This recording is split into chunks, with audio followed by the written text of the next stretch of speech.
आपण passion weak बद्दल शिकणार आहोत. त्याला पॅशन वीक असं शब्द आहे, किंवा दुसऱ्या शब्दामध्ये जर सांगायचं असेल तर त्यासाठी होली वीक देखील हा एक शब्द आहे. पवित्र सप्ताह. आता मी तुम्हाला आणखी सोपं करून सांगणार आहे. पण हे पवित्र सप्ताह म्हणजेच काय? चला आपण त्या कॅलेंडरकडे जाऊया. जे मी मागच्या आठवड्यात तुम्हाला एक कॅलेंडर दाखवलं होतं, हे सध्या मार्च महिन्याचं कॅलेंडर आहे. आणि जसं मी तुम्हाला मागच्या वेळी सांगितलं की 5 तारखेपासून उपवासाचा सुरुवात झालेली आहे. आणि त्या 5 तारखेला ज्या उपवासाची सुरुवात झालेली आहे, तर तो उपवासाचा सुरुवातीचा दिवस अनेक ठिकाणी ऍश वेनसडे, अनेक ठिकाणी काय असं मी शब्द वापरलाय, कारण की काही जण हे मानत नाही, अनेक जण राखीचा बुधवार करत नाही. परंतु आपल्याला माहिती असणं गरजेचं आहे की अनेक ठिकाणी राखीचा बुधवार म्हणून सेलिब्रेट केला जातो. आणि त्या दिवसापासून 40 दिवस उपवास घेतले जातात. मध्ये जे जे रविवार येतात तर ते रविवार उपवास धरले जात नाही. का? कारण की तो पुनरुत्थानाचा दिवस आहे. आपला प्रभू रविवारी पुनरुत्थित झालेला आहे. आणि नंतर मग आपण पाहतो की एप्रिल मध्ये ते शेवटची 19 तारीख आहे, त्या दिवशी उपवास संपतात. आणि 20 तारखेला आपण पाहतो की ईस्टर संडे, म्हणजे त्या दिवशी प्रभू मरणात उठलाय. मग आज आपण काय करणार आहोत? आजपासून हा जो शेवटचा 20 तारीख आहे, तो रविवार आहे, जो पुनरुत्थानाचा दिवस आहे. तर पहिला रविवार म्हणजे 13 तारखेपासून तर 20 तारखेपर्यंत, म्हणजे प्रभू येशूच्या काळामध्ये हा जो शेवटचा आठवडा होता, 13 तारीखपासून 20 तारखेपर्यंत, म्हणजे हे आत्ताच्या या महिन्याची तारीख आहे. त्यावेळची तारीख ही वेगळी असणार, लक्षात घ्या. त्यावेळेची तारीख ही वेगळी असणार आहे. पण या शेवटच्या आठवड्यामध्ये, म्हणजे पहिल्या दिवशी, आठवड्याचा पहिला जो दिवस रविवार आहे, तर रविवारी प्रभू येशू यरूशलेम मध्ये प्रवेश करतात. आणि त्यानंतर त्याच्या पुढच्या रविवारी आपण पाहतो प्रभू येशू मरणातून पुन्हा उठतात. तर हा जो आठवडा आहे, तर या आठवड्यामध्ये काय काय घडलेलं आहे हे शिकण्यासाठी आपण 5 तास घेणार आहोत. एक्साइटेड आहात? एक्साइटेड आहात? किती जण एक्साइटेड आहे? मी तर एक्साइटेड आहे की अरे वाव किती छान. आपल्याला 5 आठवडे एक विषय शिकायला मिळणार आहे. आणि तो म्हणजे की माझा प्रभू या पृथ्वीवरती असताना त्याच्या शेवटच्या आठवड्यामध्ये काय काय घटनाक्रम घडलेला आहे, माझ्या प्रभूने माझ्यासाठी काय काय केलेलं आहे, ते मला शिकायला मिळते. म्हणजे माझ्यासाठी आनंदाची गोष्ट आहे. आणि हे किती महत्वाचं आहे बघा. हा जो आठवडा आहे तो किती महत्वाचा आहे हे मी तुम्हाला समजून सांगतो. जर आपण प्रभू येशूचं जीवन जर पाहिलं तर मत्ते, मार्क, लूक आणि योहान या 4 पुस्तकांमध्ये प्रभू येशूच्या जीवनाविषयी सांगितलेलं आहे. प्रभू येशूचं जीवन चरित्र या पुस्तकामध्ये तुम्हाला आठवतंय का? बघा, हे आकडे मी तुम्हाला दाखवतोय. आकडे कशाचे कोण सांगेल मला? इथे काहीतरी आकडे तुम्हाला दिसत आहे. आणि ते आकडे कशाचे असतील सांगा? येस, कशाचे? ते अध्याय. मत्ते मध्ये 28 आहेत, मार्क मध्ये 16, लूक मध्ये 24 आणि योहान मध्ये 21 अध्याय.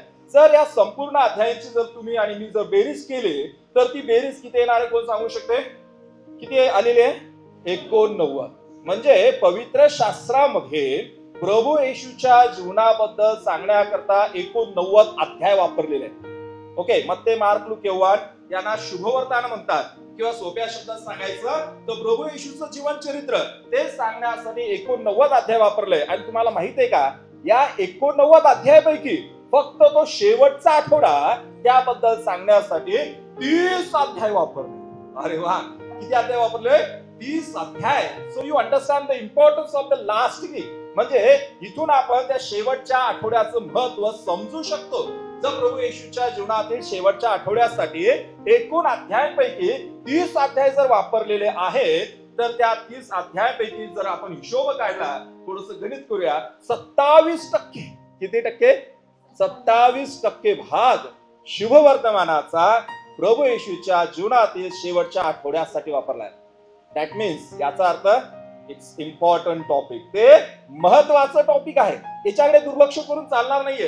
प्रभू येशूच्या जीवन चरित्रामध्ये शेवटचा आठवडा महत्वाचा आहे. 27% भाग आपल्याला पाहायला मिळतो. आणि म्हणून या पवित्र सप्ताहाची नोंद करणारे अध्याय मत्ते मध्ये 21 ते 28 पर्यंत आहेत, मार्क मध्ये 11 ते 16, लूक मध्ये 19 ते 24 आणि योहान अध्याय 12 ते 21 आहे. जसं एक रविवार पुढे जाईल तसं आपण या सर्व अध्यायांवरती नजर टाकणार आहोत. आय मीन आपण चिंतन करणार आहोत, मनन करणार आहोत आणि अध्यायामधून शिकून घेणार आहोत. प्रभू येशूच्या जीवनातील शेवटचा आठवडा अत्यंत महत्वाचा आहे. आणि त्याची सुरुवात झावळ्याचा रविवार, त्याला इंग्लिशमध्ये पाम संडे म्हणतात, तिथून सुरू होते. आणि त्याचा शेवट ईस्टर संडे म्हणजे पुनरुत्थानाचा जो दिवस आहे तर तिथे तो शेवट होतो. म्हणजे झावळ्याचा रविवार आणि प्रभूचं पुनरुत्थान होते तो रविवार. हा जो आठवडा आहे तर हा अत्यंत महत्वाचा आठवडा आहे आणि आठवड्यामध्ये आपण बऱ्याचशा गोष्टी शिकणार आहोत. ओके, जसं की मी तुम्हाला इथं सांगितलेलं आहे, मत्ते 21 आणि 28 मध्ये जर पाहिलं तर येशूच्या जीवनातील शेवटच्या आठवड्याबद्दल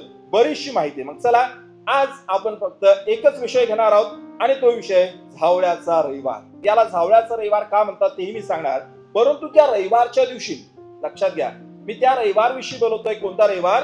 एक रविवार आहे ज्या रविवारी येशू ख्रिस्त मरणातून उठले, पण त्याच्या अगोदरचा रविवार, ज्या रविवारी ते यरुशलेम मध्ये प्रवेश करतात, त्या रविवारी फक्त काय काय घडलेलं आहे त्यावरती जर आपण मनन केलं तर आपल्याला दिसून येते प्रभू येशू यरुशलेम मध्ये जे सोहाने प्रवेश करतात, ते यरुशलेमकडे पाहून रडतात आणि तिथं काही हेलेनी लोक येशूला भेटण्याची विनंती करतात आणि मग तिथे येशू मंदिरात प्रवेश करतात आणि बेथानी नावाचं जे गाव आहे तर त्या गावाला परत येतात. बस एवढंच. रविवारी काय काय झालेलं आहे? झावळ्याचा जो रविवार आहे तर त्या दिवशी प्रभू येशू यरुशलेम शहरामध्ये जातात, त्या यरुशलेम शहराकडे पाहून रडतात, काही हेलेनी लोक त्यांना भेटण्याची विनंती करतात आणि प्रभू येशू मंदिरात प्रवेश करतात आणि परत संध्याकाळ झाल्यानंतर ते बेथानीला परत येतात. बेथानी तिथून जवळपास असलेलं ते गाव होतं आणि ह्या सर्व गोष्टी मी तुम्हाला सांगतो. हा जो वृत्तांत आहे किंवा ही जी घटना आहे तर सर्व ठिकाणी आहे.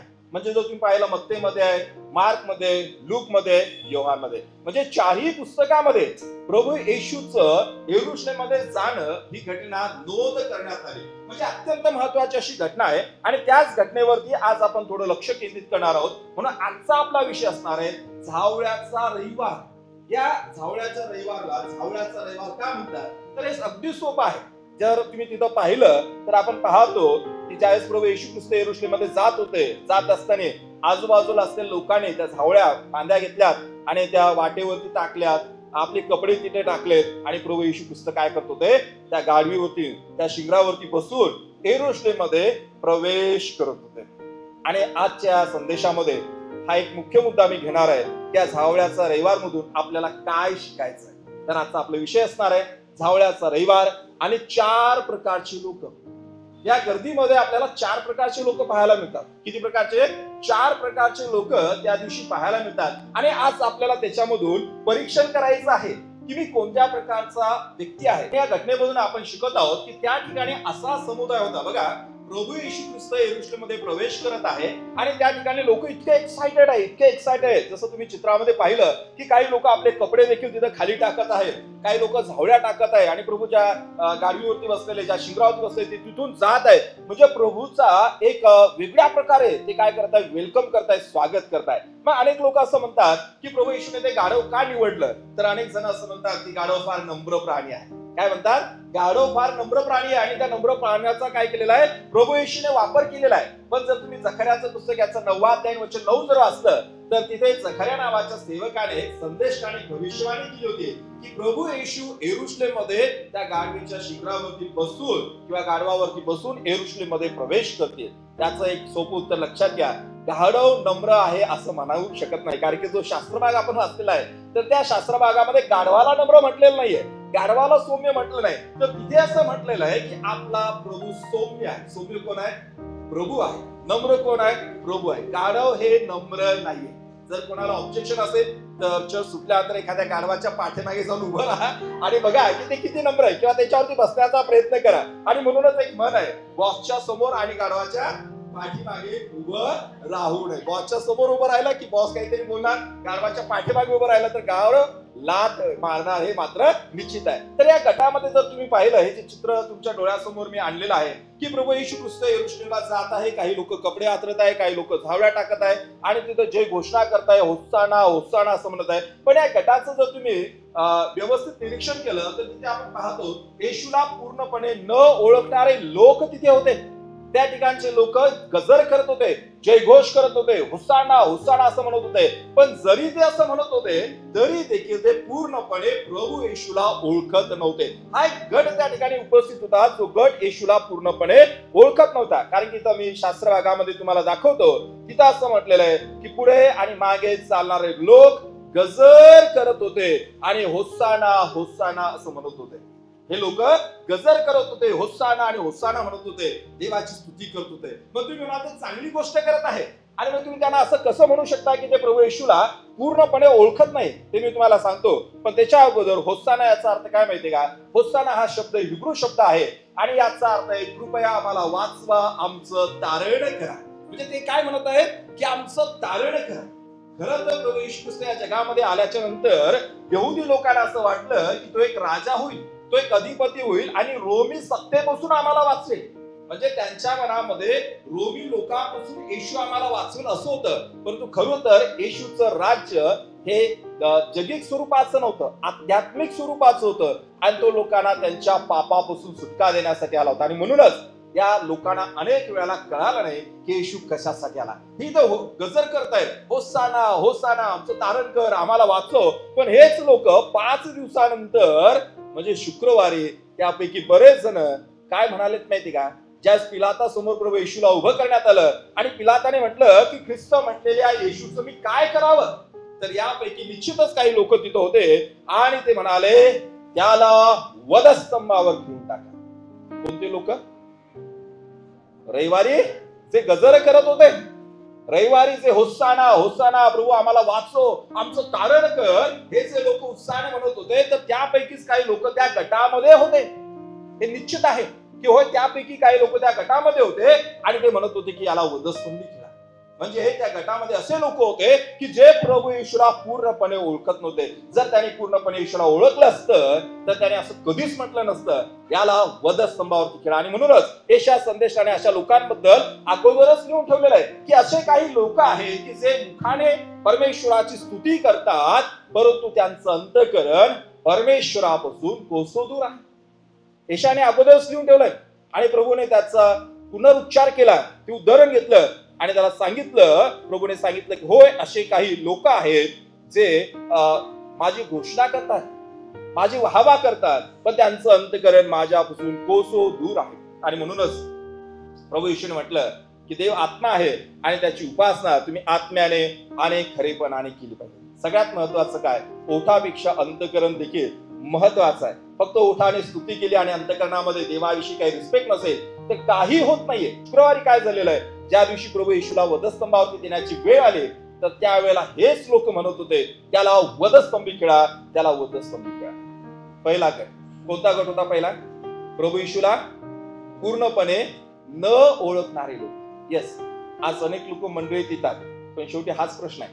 मंडळीत येतात, पवित्र शास्त्राचं वाचन करतात, स्तुती आराधना करतात, भक्ती करतात, पण प्रश्न असा आहे काय खरंच ते प्रभू येशूला पूर्णपणे ओळखतात का? तर अनेकांच्या बाबतीत त्याचं उत्तर असेल नाही.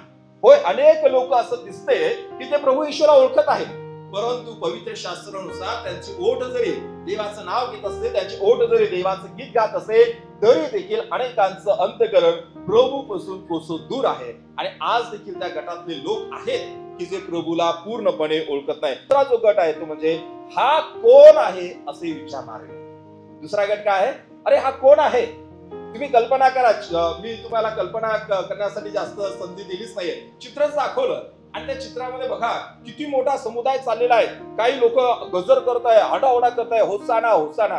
पण दुसरे म्हणणार हे काय चाललंय, हा कोण आहे? अचानक जर समजा इथं काहीतरी मिरवणूक चालली, हजारो लोक आहेत, ती म्हणा काय चाललं काय चाललं, आपल्याला काहीच माहित नाही. आपण विचारायचं काय चाललं, कसला आवाज आहे, काय झालं काय झालं. अचानक जर कोणी फटाके फोडत आहे, कोणीतरी जल्लोष करत आहे, आपण विचारणार, आपल्याला माहित नसेल काय झालं काय झालं काय झालं. कोणतरी आपल्याला सांगितलं हा भारत काय वर्ल्ड कप जिंकलेला आहे, भारताने मॅच जिंकली, असं झालं तसं झालं. म्हणजे आपल्याला माहित नसेल त्यावेळेस आपण विचारतो की काय चाललंय. या गटामध्ये देखील असे लोक होते आणि ते विचारू लागले की हे काय आहे, हे काय चाललं, हा कोण आहे असे विचारणारे लोक त्या गटामध्ये, तिथे नंबर 2चा गट तिथे उपस्थित आहे. आणि हे मी मत्ती सुसमाचार याचा 21 अध्याय 10 वचनामध्ये लिहिलेलं आहे. तिथंच मी वाचत आहे. तिथं म्हटलंय तो यरूशलेमेत आल्यावर सर्व नगर गजबजले व म्हणाले, काय म्हणाले? हा, तिथून ते जात आहे, सगळी पब्लिक आहे. समोर गेल्यानंतर यरूशलेम एवढा गजर का चाललाय, ह्या माणसाच्या पाठीमागे एवढी पब्लिक काय, का बरं ते होसाना होसाना म्हणत आहे, हा कोण आहे? आज देखील असे लोक आहेत त्यांना येशू बद्दल माहित नाही आणि ते विचारतात अरे हा कोण, नक्की कोण आहे? जगभरामध्ये करोडो असे प्रश्न विचारले जातात आणि अनेक प्रश्नांपैकी हा एक प्रश्न आहे की प्रभू येशू नक्की कोण आहे? तुम्हाला कधी कोणी हा प्रश्न विचारला का? तुम्ही वर्षानुवर्ष मंडळीत येतात, कधी शेजाऱ्याने मित्राने काही विचारलं, अरे तू जातो तिकडे मंडळीत प्रार्थना करतो, काहीतरी बायबल नावाचा ग्रंथ वाचतो, तू येशू नावाच्या देवाची भक्ती करतो, हा येशू कोण आहे विचारलं कधी तुम्हाला कोणी? विचारलंय का? नाही विचारलं. विचारायला पाहिजे. मग याचा अर्थ विचारलं नसेल तर कदाचित त्यांना माहित नसेल की तुम्ही कुठे जातात. विचारायला पाहिजे. इथं विचारलं, अरे हा कोण आहे, याचा अर्थ त्या लोकांना माहित नव्हतं की हा कोण आहे. आणि तुम्हाला माहितीये का, अशाच स्वरूपाचा प्रश्न प्रभू येशूच्या शिष्याने देखील प्रभूला विचारला इनडायरेक्टली, अरे हा कोण आहे, कुजबूज चालू झाला, अरे हा कोण आहे. आणि कधी झालं माहितीये का, एक दिवस असं झालं की प्रभू येशू ख्रिस्त आपल्या शिष्याच्या समवेत काय करत होते, सरोवरामधून तिथं जात होते आणि अचानकपणे तिथे वादळ आलं. ही गोष्ट आपल्याला माहित आहे. आणि भरपूर असं पाणी त्या मशवामध्ये यायला लागलं. आणि नंतर मग प्रभू त्यांना वाटलं की आता प्रभूला आमची काही काळजी नाही, प्रभू तर झोपलेले आहेत. प्रभूला उठवण्यात येतं आणि प्रभू काय करतात, वाऱ्याला म्हणतात शांत हो, उगा राहा. आणि सर्व वारा वादळ पाऊस सगळं तिथे शांत होते. आणि नंतर ते आपसात कुजबूज करतात आणि काय म्हणतात, बायबलमध्ये म्हटलेलं आहे, तेव्हा ते अतिशय घाबरले व एकमेकांना म्हणू लागले. काय म्हणू लागले? काय म्हणू लागले? अरे हा आहे तरी कोण? म्हणजे कसं, त्याने हे अगोदर बघितलं नव्हतं. लक्षात घ्या, हे शिष्य अनेक वर्षापासून त्यांचा संबंध पाण्याशी होता.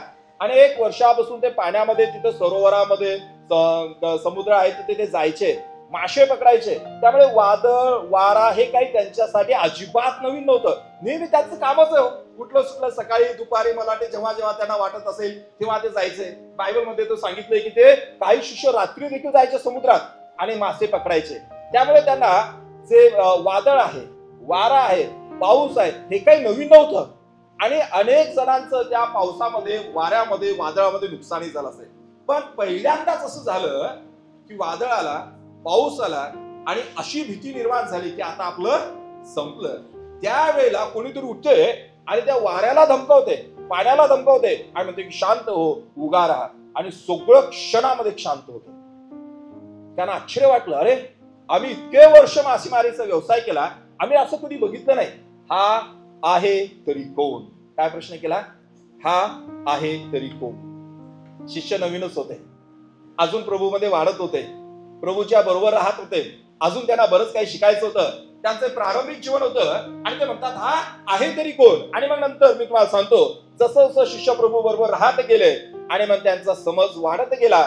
एक दिवस असं झालं की प्रभू आपल्या शिष्यांबरोबर असे बसले होते आणि त्यावेळेस प्रभूने हा प्रश्न विचारला की लोक मला काय म्हणतात, लोक मला काय म्हणतात. मग तिथे काही ऑप्शन दिलं.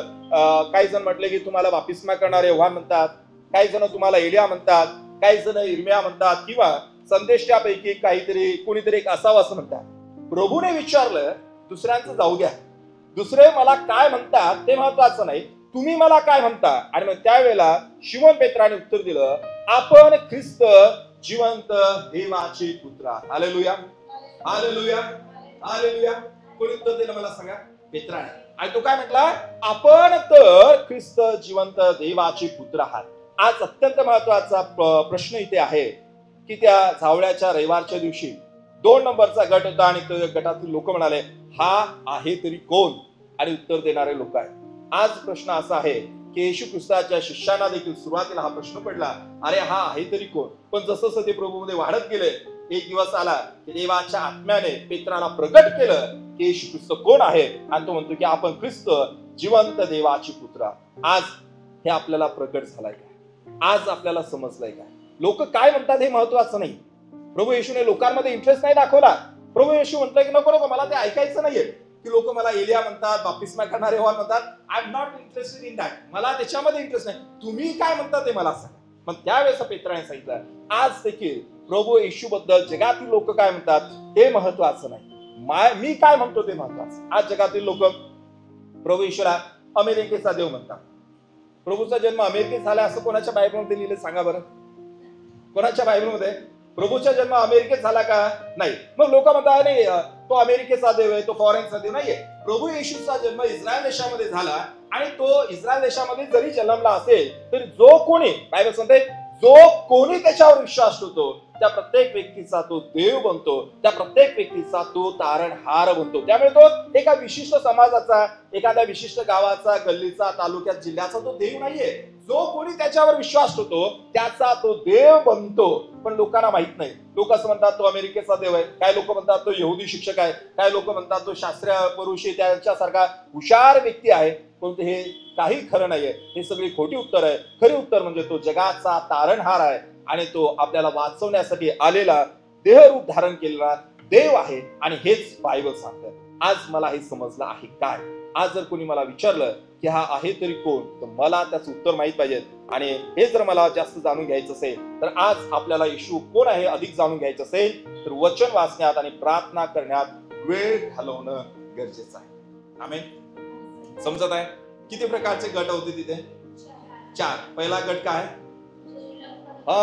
प्रभू येशूला पूर्णपणे न ओळखणार आहे. चालू आहे, गजर चालू आहे, होसाना होसाना होसाना, कपडे टाकणे चालू आहे, धावड्या टाकणं चालू आहे. पण ते पूर्णपणे ओळखत नव्हते. कारण की त्यापैकीच काही जणांनी 5व्या दिवशी आपण पाहतो की याला वधस्तंभी खेळा, याला वधस्तंभी खेळा असा गजर केला. दुसऱ्या प्रकारचा गट कोणता होता तिथे? त्यांना माहित नव्हतं काय चाललं आणि ते विचारात हा आहे तरी कोण? हा कोण आहे नक्की? काय याचा एवढा गजर चालू आहे? काय याची एवढी प्रशंसा करणं चालू आहे? का त्याला त्या गाढवावरती बसवलेलं आहे? का त्याच्या पुढे कपडे टाकले जाते? हा आहे तरी कोण? लक्षात घ्या, गाढवाबद्दल मी अर्धच तुम्हाला सांगितलं. गाढव का वापरला असेल बरं? त्याने हत्ती वापरायला पाहिजे होता, घोडा वापरायला पाहिजे होता. राजा जर म्हटलं तर राजा घोड्यावरती यायला पाहिजे होता. राजा म्हटलं तर राजाने हत्तीवरती यायला होतं. पण प्रभू येशू ख्रिस्त तिथे गाढवावरती आलेला आहे. हे समजून घेण्यासाठी आपल्याला इतिहास समजणं गरजेचं आहे. ज्यावेळेस दाविदानंतर त्याचा मुलगा शलोमोन राजा झाला तर आपण पाहतो की दावीद काय म्हणाला? अरे माझ्या मुलाला काय करा, माझ्या खिचरावरून आणा, त्याचा काय करा, राज्याभिषेक करा आणि त्याला माझ्या ठिकाणी राजा होता. म्हणजे त्या काळामध्ये जे लोक राजे व्हायचे त्यांच्यासाठी ते गाढव असायचं, खिचर असायचं, त्याच्यावरती बसून ते काय करायचे, राज्याभिषेकासाठी जायचे. इथे प्रभू येशू ख्रिस्त पहिल्यांदाच त्या गाढवावरती बसून यरूशलेममध्ये प्रवेश करत आहे. या वेळेला तो राजांचा राजा आणि प्रभूंचा प्रभू म्हणून प्रवेश करत आहे. या अगोदर त्याने प्रवेश केला होता पण राजा म्हणून नव्हे, या ठिकाणी तो राजा म्हणून प्रवेश करत आहे. पण तिसरी गोष्ट मग काय आहे? तो तिसरा गट काय आहे? तो तिसरा गट आहे अर्थातच ज्या प्रश्न विचारणारा गट आहे, म्हटलं उत्तर देणारा गट देखील असणार आहे. काय गट आहे? प्रभू येशू बद्दल सांगणारे लोक आहेत. म्हणजे त्या गटामध्ये असे लोक होते त्यांना माहित होतं की येशू ख्रिस्त कोण आहे. पण दुसरे काही लोक होते त्यांना माहित नव्हतं की येशू ख्रिस्त कोण आहे. आणि म्हणून ज्या लोकांनी प्रश्न विचारला की येशू ख्रिस्त कोण आहे, दुसरा गट तिथं तयार होता आणि त्यांना सांगितलं की हे काय चाललंय किंवा इथं ज्या व्यक्तीचा मोठ्याने गजर चालू आहे तो नेमका कोण आहे. तर ते काय म्हणाले आपण वाचूया.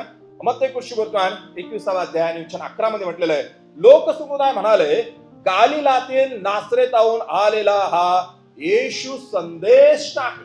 येशू कोण आहे? संदेष्टा आहे. होय, तो संदेष्टा आहे, बरोबर आहे.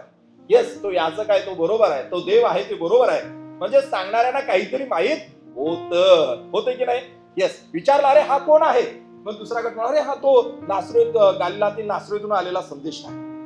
आज ज्यावेळेस लोक तुम्हाला प्रश्न विचारतात, अरे हा आहे कोण, तुम्ही का दर रविवारी सकाळी 2-2-3 तास जाऊन चर्चमध्ये बसता? पिक्चर बघत का नाही? क्रिकेट खेळायला का जात नाही? पोहायला का जात नाही? मजा करत नाहीये का? तुम्ही तुमचा मौल्यवान वेळ मंडळी 2-2-3-3 तास देता. हा आहे तरी कोण ज्याच्यासाठी तुम्ही इतका वेळ काढता? मग तुम्ही काय म्हणणार? नाही हो, मला पण माहित नाही हा कोण आहे. तर पण पालक साहेब जरा सांगतात की आमचे घरचे जातात म्हणून मी जातो, अजून काही क्लिअर झालं नाहीये. तुम्हाला माहित असायला पाहिजे. किंवा त्याच्या पत्रामध्ये म्हटलेलं आहे की वेळ तू काय कर, तयार राहा. ज्यावेळेस लोक तुम्हाला विचारतील तर मला वाटते की सुवर्ण संधी समजा. कोणती संधी? सुवर्ण संधी. लोक तर तसं ऐकत नाहीये. लक्षात घ्या, लोक ऐकण्याच्या मूड मध्ये नाहीये. पण मी असं म्हणतो, ज्यावेळेस लोक स्वतःहून विचारतात ना तर त्यावेळेस सांगा. जर ऐकण्याच्या मूड मध्ये नाही ना, ज्यावेळेस ते विचारतील हे काय चाललंय, तुम्ही कुठे जाता, काय भक्ती करता, काय शिकत आहे, तर एक सुवर्ण संधी आहे आणि त्या संधीचा तुम्ही आणि मी फायदा घेतला पाहिजे. इथं या ठिकाणी आपण पाहतो, विचारला हा आहे कोण आणि दुसरा गट तयार होता, अरे हा गालिलातील नासरेतून आलेला संदेश आहे आणि त्याने त्याला सांगितले. आज अत्यंत महत्वाचा भाग मला तुम्हाला सांगायचा आहे की ही गोष्ट आज आपल्यापैकी बरेच जण करत नाही. It's missing. आपल्या बऱ्याच जणांमध्ये ती मिसिंग आहे. आपण सांगत नाहीये की तो कोण आहे. आपल्याला माहित आहे पण तरी सांगत नाही. मग मला सांगा, माहित असून सांगत नसेल त्या व्यक्तीला काय म्हणायचं? स्वार्थी. मग मला सांगा, एखाद्या ठिकाणी सेल चांगला असेल, एकावरती एक फ्री असेल, काहीतरी डिस्काउंट असेल, तर बहिणी लोक शांत बसतात का? लगेच तिकडून आलं, इकडून आलं, कुठून आणला ड्रेस, कुठून आणला, लगेच चर्चा चालू होते. अरे इथून आला, तिथून आला, एवढं डिस्काउंट, तेवढं डिस्काउंट, तेवढं डिस्काउंट. आणि आपण त्या दुकानाकडे गेल्याशिवाय राहत नाहीये का? ऑफर आहे. म्हणजे आपण या छोट्या छोट्या भौतिक गोष्टीविषयी किती एक्साइटेड असतो, किती एक्साइटेड असतो. हो ब्रदर, कुठून घेतलं शर्ट, कुठून घेतलं, कुठून नाही घेतलं, ते कुठून घेतलं, मोबाईल कुठून घेतला, गाडी कुठून घेतली, इथून घेतले, तिथून घेतले, एवढं डिस्काउंट, तेवढं डिस्काउंट, एवढी फॅसिलिटी, तेवढी फॅसिलिटी. आपण किती प्रशंसा करतो आणि आपण आपल्या लोकांना सांगतो का, अरे माझा फायदा झाला ना, मला 1000 रुपयाचं शर्ट 500 रुपयामध्ये मिळालं डिस्काउंट मध्ये, मग माझ्या भावाला पण मिळाले. ब्रदर जावा तिथे डिस्काउंट चालू. म्हणजे मी माझ्या भावाची बहिणीची काळजी घेतो आणि आपण त्यांना डिस्काउंट बद्दल सांगतो. प्रभू बद्दल काय? माझं तारण झालंय, मला प्रभू समजलाय, मी कोणाला सांगतो का? आहे का मला इंटरेस्ट? अत्यंत महत्वाचा प्रश्न. कधी कधी आपली तर प्रार्थना असते, प्रभू तू कधी येणार आहे, प्रभू तू कधी येणार आहे. प्रभू मी कशाला यायचं? मी येण्याच्या अगोदर अत्यंत महत्वाच्या गोष्टी आहेत, त्या झाल्याशिवाय मी कसं येणार? मी काय यायचं तू सांगायचं आणि मी यायचं असं थोडी आहे. मी येणार आहे, प्रभू येशू ख्रिस्त दुसऱ्यांदा येणार आहे, पण त्याच्या अगोदर काही गोष्ट घडणे अपेक्षित आहेत. आणि बिली नावाचे एक देवाचे सेवक आहेत आणि ते फार छान असं म्हणतात, बिली हॅक्स नावाचे, आणि ते म्हणतात, ज्या व्यक्तीला स्वार्थ कळाली आहे तो व्यक्ती जोपर्यंत स्वार्थी बनत नाही तोपर्यंत संपूर्ण जगाला स्वार्थ कळणार नाही. सगळ्यांनी स्वार्थी बनणे गरजेचं. जरी तुमच्या नावापुढे स्वार्थी टायटल नसेल तरी अनेक जणांना असं वाटतं की पालकानेच फक्त स्वार्थ सांगावे. अनेकांना असं वाटतं की ज्यांच्या टायटल म्हणजे ज्याला टायटल स्वार्थ कसं मिळालंय त्यांनी स्वार्थ सांगितले, पण असं नाहीये. पवित्र शास्त्रामध्ये असंच म्हटलेलं आहे की या सगळ्यांचं सार हे सेवक इतकं सुंदर काढतात, ज्याला सुवार्ता समजली आहे त्याने सुवार्थिक बनणं गरजेचं. ऑटोमॅटिकली बघा, तुम्हाला कोणी सांगत नाही कोणत्या दुकानात ऑफर आहे मला सांगा म्हणून, तुम्ही स्वतःहून येऊन मला सांगता का? तुम्ही एक्साइटेड आहात, तुमची इच्छा आहे की जी ऑफर तुम्हाला मिळाली ती मलाही मिळावी, आणि म्हणून तुम्ही स्वतःहून येऊन माझ्याकडे सांगता, बघा इथं अशी ऑफर आहे, तिथं तशी ऑफर आहे. का? तुम्हाला वाटते की माझाही फायदा व्हावा. बायबल सांगते की जर आम्हाला समजलंय की तू कोण आहे तर मी त्या सांगणाऱ्या लोकांपैकी पाहिजे की होय हा संदेश आहे, हा याचक आहे, हा देवाचा पुत्र आहे. आणि तुम्हाला माहितीये का, शंभरोनी बाईने तेच केलं.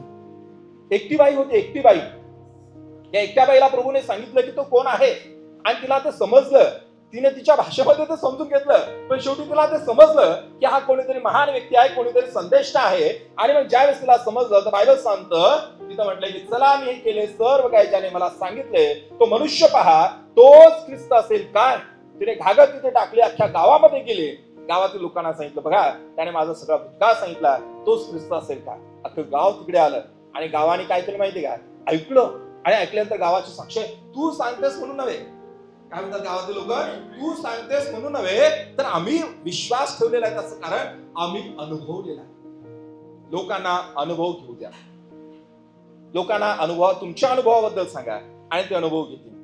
ज्यावेळेस आंद्रियाला प्रभू येशू ख्रिस्ताबद्दल कळालं तर तो आपल्या भावाकडे गेला आणि पेत्राला म्हणाला, मला ते असं म्हणाला, अरे दादा दादा चल चल चल मला ख्रिस्त सापडले. आणि मग पेत्र आलेला. आणि आता मोठं कोण झालेलं आहे बायबल नुसार? पेत्र हा आंद्रियापेक्षा मोठं काम त्याने केलेलं आहे. पण त्या आंद्रियाने त्या पेत्राला सांगितलं की आम्हाला ख्रिस्त सापडलेला आहे. आणखीन पवित्र शास्त्रामध्ये एक व्यक्ती होता ज्याला भूत लागली होती आणि प्रभू येशू ख्रिस्ताने त्याला बरं केलं, त्या भूतांपासून त्याची सुटका केली. आणि मग तो व्यक्ती प्रभू येशूकडे विनवणी करत आहे की प्रभू मला आपल्या जवळ राहू द्या. किती चांगले आहे मला सांगा, हे चांगलं आहे की नाही? ज्या व्यक्तीमधून भूत निघालेले तो व्यक्ती म्हणतोय प्रभू मला तुमच्या बरोबर राहायचं आहे. आणि मग प्रभू त्याला काय म्हणतात, येशूने त्याला नाही म्हटलं. तुम्ही म्हणारे असं कसं? जर प्रभू येशूने त्याच्यामधून भूत काढलेत आणि तो व्यक्ती प्रभूला म्हणत आहे प्रभू मला तुमच्या बरोबर तुमच्या गटामध्ये राहू द्या, तुमच्या बरोबर तुम्ही जिथे जाता तिथे मला जाऊ द्या, परंतु प्रभू येशूने त्याला नाही म्हटलं. त्याला दुसरी ऑफर दिली आणि ती ऑफर होती, आपल्या घरी परत जा आणि देवाने तुझ्यासाठी किती मोठी कृत्ये केले ते सांगत जा. सगळ्यांसाठीच सेवा आहे असं नाहीये, पण जर तुम्ही पूर्ण वेळ सेवेमध्ये नाहीयेत याचा अर्थ तुम्ही सेवा करू शकत नाही असं नाहीये. हा प्रभू येशू बरोबर जाऊ इच्छित होता. प्रभू म्हटला काही गरज नाहीये, त्याच्यापेक्षा तू मोठं काम करणार आहेस. कधी? तो आपल्या घरी जा, आपल्या नातलगाकडे जा, आपल्या पाहुण्याकडे जा आणि त्यांना सांग. आणि मला सांगा, पाहुणे लोक लगेच विश्वास ठेवणार की नाही? कोणाला माहित आहे हा भूतग्रस्त होता? पाहुण्यांना माहित आहे. कोणाला माहिती आहे हा भूतग्रस्त होता, त्याच्या गावातील लोकांना माहिती आहे, कोणाला माहिती आहे याचे हाल काय झाले होते, सगळ्यांना माहित होतं. जे याचे फ्रेंड सर्कल होतं त्यांना माहित होतं, शेजाऱ्यांना माहित होतं, गावातील लोकांना माहित होतं, नातलगांना माहित होतं की हा कसा प्रकारे उघडा नागडा कबरामधून फिरायचा, आडाओरडा करायचा, आपलं अंग दगडाने ठेचून घ्यायचा, हे त्याच्या जवळच्या लोकांना माहिती आहे. मग मला सांगा प्रभाव कोणावरती लवकर पडणार आहे? जवळच्या लोकांवर.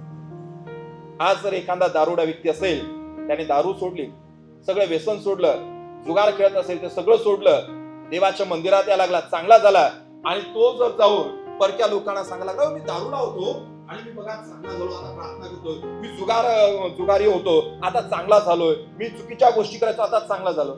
शेजारी विश्वास ठेवणार आहेत? अनोळखी शेजारी नाही, पण त्याचे स्वतःचे लोक ज्याने त्याला पाहिलं गटरमध्ये पडताना, तो अरे हो तूच तो आहे, आम्ही तर तुला एक दिवस त्या गटारमधून काढून आंघोळ मीच घातली होती, तूच आहे, इतका चांगले कपडे कसं काय घालायला लागला, इतका कसं काय सुधारला. म्हणजे आपल्या लोकांवरती आपल्या साक्षीचा प्रभाव फार जास्त पडतो. वाटेत समजलं तुम्हाला का? कारण की आपल्या लोकांनी आपलं वर्तन पाहिलं असतं, हो हा कसा काय बदलला, आणि प्रभूने त्याला सांगितलं तुझ्या लोकांकडे तू जा.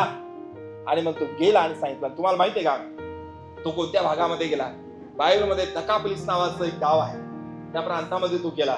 दकापलिस म्हणजे 10 गावांचं ते ठिकाण, आणि तिथं जाऊन त्याने सगळं सांगितलं.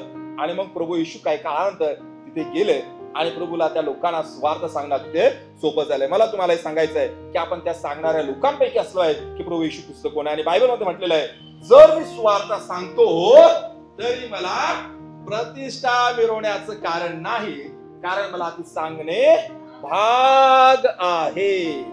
विश्वास घेतोय, की जण गर्वाने सांगतात अरे बाबा काही गर्व नाही श्वास घेतो, तुला श्वास घेणं भागच आहे.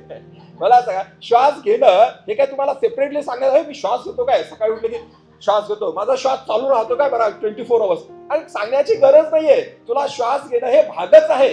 जर तू श्वास घेतला नाही तर झालं, वरती जाणार खाली जाणार कुठं माहित नाही, पण कुठेतरी तू मात्र जाणार आहे. मग मला सुवार्थ सांगण्याचा प्रतिष्ठा मिळवण्याचे कारण नाही. संत पौल म्हणतो कारण मला ती सांगणे भाग आहे. आणि पुढे म्हटलंय कारण मी सुवार्थ सांगितले नाही तर माझी केवढी दुर्दशा होणार. हु आर वी, आपण कोण आहोत? त्या गटांपैकी मी कोण आहे नक्की? कोण आहे असं विचारणारा की अर्धवट ज्ञान घेऊन देवाची स्तुती करणारा की प्रभू कोण आहे हे सांगणार आहे? आज हा प्रश्न विचारणं गरजेचं. कारण की आज मी तुम्हाला सांगतो अनेक लोकांना माहित नाहीये की मरणानंतर जीवन देखील आहे. अनेक लोक पाहिजे तसंच जगत आहेत आणि त्यांना शेवट ठाऊक नाही. शेवट मला ठाऊक आहे, शेवट तुम्हाला ठाऊक आहे की या पृथ्वीवरचं जीवन एक दिवस संपणार आहे. Nothing is permanent, as I say always. मी नेहमी करता असं म्हणतो नथिंग इज परमनंट. आणि लोकांना ते माहित नाहीये. सैतानाने त्यांचे डोळे भरवले आणि त्यांना वाटते की इथेच आपण कायम स्वरूपी राहणार आहे. आणि चौथा मुद्दा किंवा चौथा गट जो आहे तर तो म्हणजे येशूला विरोध करणारे लोक. कोणता गट आहे? येशूला विरोध करणारे लोक. आणि पुरुषी काय म्हणतात? प्रभू गप्प करा त्यांना, काय चाललंय गप्प करा. आज देखील अशी लोक आहेत जे प्रभू येशूची आराधना करतात, त्या लोकांना गप्प राहा असं सांगतात. आज देखील आपण जे चांगलं काम करतो त्याला विरोध करणाऱ्यांची संख्या कमी नाही. म्हणजे चांगल्या कामाला देखील विरोध करणार लोक. ती मला चांगल्या कामाला विरोध कसा होतो त्याचं सोपं उत्तर मी तुम्हाला सांगतो. आपण करतो तेच काम वाईट आहे म्हणून लोक विरोध करत नाहीत. कधी कधी असं होतंय की आपण जे चांगलं काम करतोय ते विरोधाकडून होत नाही म्हणून प्रॉब्लेम. समजलं का तुम्हाला? मी जे चांगलं काम करत आहे तो पुढच्या व्यक्तीकडून न झाल्यामुळे त्याचं पोट दुखायला लागते, डोकं दुखायला लागते. आणि अरे हे काम तर चांगलंय पण माझ्याकडून झायला पाहिजे होतं, मग त्याच्याकडून न झाल्यामुळे तुम्हाला विरोध करतो. इथं शास्त्री आणि पुरुषी काय करतायत? विरोध करत आहेत. त्यांना तर स्तुती आराधना करता आली नाहीये, त्याने तो प्रभूचा गजर केला नाही, त्याने प्रभूच्या समोर कपडे टाकले नाही, झावळ्या टाकले नाही, त्यांना काही करता आलं नाही. ज्यांनी प्रश्न विचारला हा कोण आहे यांनी पटकन सांगायला होतं. ऍक्च्युअली सांगणारे लोक कोण पाहिजे होते? शास्त्री आणि पुरुषी. का? की ते शास्त्राचे अभ्यासक होते, त्यांना माहित होतं की हे काय आहे. त्याने जखऱ्याचं पुस्तक 9 अध्याय 9 वचन वाचलेलं होतं, पण त्यांनी तसं केलं नाही. त्यांनी उलट जे चाललं होतं त्याला विरोध केला. आणि त्यापैकी नंतर काही जण म्हटले की एक शास्त्रभाग वाचतो आणि दुसरा देखील आपल्याला वाचायचा आहे. तिथं मंदिरातलं उदाहरण दिलंय. तिथं असं म्हटलेलं आहे, मला वाटतं मी थोडंसं अर्धा भाग वाचतो किंवा पूर्णच वाचूया, बघूया. मग आंधळे व लंगडे त्यांच्याकडे मंदिरात आले आणि त्यांना त्याने बरे केले. तेव्हा त्याने केलेले चमत्कार पाहून व दाविदाच्या पुत्राला होसाना असे मंदिरात गजर करणारी मुले पाहून मुख्य याजक व शास्त्री काय झाले, रागावले. ते म्हणतात काय चाललंय. मग प्रभूने सांगितलंय की बालके व ताणी मुले यांच्या मुखातून तू स्तुती पूर्ण करवली आहे, हे तुमच्या वाचनात कधी आले नाही काय. What was the problem. समस्या काय होती, वाचनच नाही. आणि म्हणून इथं आपण ती लायब्ररी सुरू केली बघा, वाचनच नाहीये. वाचन नाही हा प्रॉब्लेम आहे. शास्त्री आणि पुरुष लोक वाचत नव्हते, वाचन हा प्रॉब्लेम आहे. जर आपलं डॉक्ट्रिन चुकत आहे तर वाचन हा प्रॉब्लेम आहे. प्रभू म्हणतात अरे तुम्ही वाचलं नाही काय, शास्त्रामध्ये वाचायला पाहिजे होतं. हे काय चाललंय. एक माणूस त्या गाढवावरती बसून येरूशलेममध्ये जात आहे, लोक त्याला फॉलो करताय, होसाना होसाना असं गजर गात आहे. तुम्ही जर जकर्याचं पुस्तक वाचलं असतं ना, तुम्ही गोंधळा नसता, यांना थांबा असं म्हटलं नसता. जकर्या 9 तुम्ही वाचलं नाही का. प्रभू त्यांना प्रश्न विचारतात. मला वाटतं आपण एक वाचूया चला आता, कारण लूक शुभवर्तमान याचा 19 अध्याय आणि वचन 39. कोणीतरी मोठ्या माझ्यासाठी वाचा. म्हणजे अर्धवट ज्ञान असले काही लोक होते, काही पूर्ण ज्ञान असले लोक होते त्या गटामध्ये. पण ते म्हटले की गुरुजी आपल्या शिष्यांना दटावा. त्याने म्हटले मी तुम्हाला सांगतो, तुम्ही हे गप्प राहिले तर धोंडे ओरडतील. बरेच जण या धोंड्याचा अर्थ काय करतात. धोंडे म्हणजे खरोखर दगड ओरडणार का, ओरडू शकले असते काय माहित नाहीये. जर परमेश्वर एखाद्या गाढवीच्या मुखामध्ये वाणी घालू शकतो, दगड देखील बोलू शकला असता. पण सहसा करून दगड म्हणजे अनेक लोक असं म्हणतात अविश्वासणाऱ्या लोकांना दर्शवतात. जर जुने लोक प्रभूला समजून घेत नाही, जर त्यांना प्रभूच्या गोष्टी समजत नाही, तर नवीन लोक येतील आणि ते प्रभूचा गजर करतील. आणि हे स्पष्टच होतं. मी शेवटाकडे येत आहे आणि तुम्हालाच मी विचारत आहे. 4 गट होते. कधीचा दिवस आहे आपला, झावळ्याचा रविवार. आपण अभ्यास करत आहोत, चिंतन करत आहोत, मनन करत आहोत, संदेश ऐकत आहोत. ज्या दिवशी प्रभू येशूने येरूशलेममध्ये प्रवेश केला तो रविवार, ते ज्या रविवारी प्रभू येशू ख्रिस्त मरणातून उठले, पुनरुत्थानाचा रविवार, या आठवडाभरामध्ये काय झालं ते आपण शिकणार आहोत. आज फक्त आपण जो झावळ्याचा रविवार आहे, तर झावळ्याच्या रविवारी काय झालं ते आपण पाहिलं. झावळ्याच्या रविवारी आपण पाहिलं की प्रभू येशू ख्रिस्त येरूशलेममध्ये प्रवेश करत आहे गाढवीच्या शिंगरावरती बसून. आणि त्या ठिकाणी 4 प्रकारची लोक असलेला आपल्याला दिसतं. पहिला प्रकार कोणता होता सांगा मला. पहिला प्रकार काय होता. येस, येशूला पूर्णपणे न ओळखणारे लोक. अर्थात येशूचे काही शिष्य होते, पण त्यामध्ये अनेक समुदाय असा होता की ते पूर्णपणे येशूला ओळखत नव्हते. आणि दुसरा जो गट होता तो कोणता होता, हा कोण आहे असे विचार, अरे हा काय काय चाललंय. आणि तिसरा गट काय होता, प्रभू येशू बद्दल सांगणारे लोक होते. आणि चौथा गट असा होता, येशूला विरोध करणारे लोक. परीक्षण करूया, मी कोणत्या गटामध्ये बसतो, किंवा मला या 4 पैकी कोणत्या गटामध्ये बसण्याची इच्छा. येशूला विरोध करणारे लोक कोणाला व्हायचंय, 4 नंबरचा गट कोणालाच नाही व्हायचंय. प्रभू येशू बद्दल सांगणारे लोक कोणाला व्हायचंय, कोणालाच नाही. अरे बाप, इतक्या हळू हात वरती, पटकन मला वाटतं असा हात वरती पाहिजे. चॉकलेट कोणाला पाहिजे म्हटलं मुलांना, चॉकलेट कोणाला पाहिजे असं लगेच हात वरती करतात. येस, तर प्रभू येशू बद्दल सांगणारे लोक. आणि हा कोण आहे असे विचारणारे लोक कोणाला व्हायचंय. येस, तेही व्हा तुम्ही अधिक. होय प्रभू, मला तुला अजून जाणून घ्यायचंय, मला माहिती तू कोण आहे पण मला जाणून घ्यायचंय. आणि येशूला पूर्णपणे न ओळखणार लोक कोणाला व्हायचंय, कोणालाच नाही. मला वाटतं या 4 गटांपैकी 2 गटांपैकी आपण असणं गरजेचं आहे. दुसरा गट, हा कोण आहे असे विचारणारे लोकांपैकी पण आपण व्हायला पाहिजे, अधिक जाणून घ्यायचं. येस, आम्हाला माहिती आहे येशू कोण आहे, आम्हाला माहिती की आम्ही कोणाची आराधना करतो, आम्हाला माहिती की आम्ही कोणत्या देवाला मानतो, आम्हाला माहित आहे. परंतु मला अधिक जाणून घ्यायचं. जसं की स्तोत्रकर्ता म्हणतात, सगळे स्तोत्रकर्ता म्हणतात आम्हाला प्रभूला अधिक जाणून घ्यायचं, अधिक जाणून घ्यायचं आहे. आणि तसंच तुमची आणि माझी प्रार्थना असेल, होय प्रभू मला माहिती आहे कोण आहे पण मला अधिक जाणून घ्यायचं. आणि दुसरी महत्वाची गोष्ट, प्रभू येशू बद्दल सांगणारे लोक मला व्हायचं आहे. झावळ्याचा रविवार काय आहे, तर झावळ्याचा रविवार या सगळ्या घटना घडलेल्या आहेत. आणि मग तो आपण सेलिब्रेट केला पाहिजेत का. अनेकांचे अनेक वेगवेगळे प्रश्न आहे. काही लोक म्हणतात झावळ्याच्या रविवारच्या दिवशी झावळ्या आणतात, सगळीकडे डेकोरेशन करतात, एक गीत गातात, झावळ्या वगैरे असं हे करतात. पण काही मंडळांमध्ये मी फार विचित्र व्हिडिओ पाहिलेले आहे की अशी मंडळी आहे आणि मग असं स्टेज असते आणि झावळ्याच्या रविवारच्या दिवशी लोक मग या बाजूची उभे राहतात, त्या बाजूची उभे राहतात. मग पाळासाहेब तिथून अशी एंट्री करतात, जबरदस्त एंट्री करतात आणि मग या झावळ्याच्या फांद्या खाली टाकल्या जातात. पाळक साहेब, अरे बापरे, पाळक साहेबांसाठी ते का, पाळक साहेब आहे, देवाचा सेवक, रिस्पेक्ट करा. पण त्याच्या पण काहीतरी डॉक्ट्रिन आहे. तुम्ही पाळक साहेबांना हार घालून त्यांच्या पाया पडू शकत नाहीये, लक्षात घ्या. पाळक साहेबांना रिस्पेक्ट करा, हे बायबल सांगते की देवाचा सेवक हा दुप्पट सन्मानास पात्र आहे. पण अशा पद्धतीने नव्हे. ही घटना तुम्हाला अशा पद्धतीने आठवण करायची नाही. काही ठिकाणी मी व्हिडिओ मध्ये बघितलं, मला शॉक बसला की देवाचा सेवक येत आहे आणि ते झावळ्या टाकत आहे आणि गीत गात आहे. ते कोणासाठी आहे? ते फक्त प्रभूसाठी आहे. मग प्रभूचा गौरव तुम्ही त्या सेवकाला देता, इतकं भयंकर पाप ते आहे की मला वाटतं त्याचे परिणाम ऐकणं हे फार म्हणजे आपल्याला असह्य असं होणार आहे. तर तसं नको व्हायला. झावळ्याचा रविवार हा का आहे, त्याच्यामधून आपण काय शिकू शकतो हे अत्यंत महत्वाचं आहे. जे लोक करतात थोडंफार सेलिब्रेशन असेल, त्या दिवसाची आठवण थोड्या व्यवस्थित प्रकारे करत असेल, देर इज नो प्रॉब्लेम. परंतु जर चुकीच्या पद्धतीने तो झावळ्याचा रविवार सेलिब्रेट करत असेल तर मोठा आणि मोठा प्रॉब्लेम तिथे आहे. आपण आठवण करूया या 4 लोकांपैकी मी कोण आहे, आणि मला वाटते आपण प्रार्थना करूया हे देव आपा मला या 4 पैकी तुझ्याबद्दल सांगणारे लोक. चला आपण उठून बघूया, प्रभूला धन्यवाद देऊया.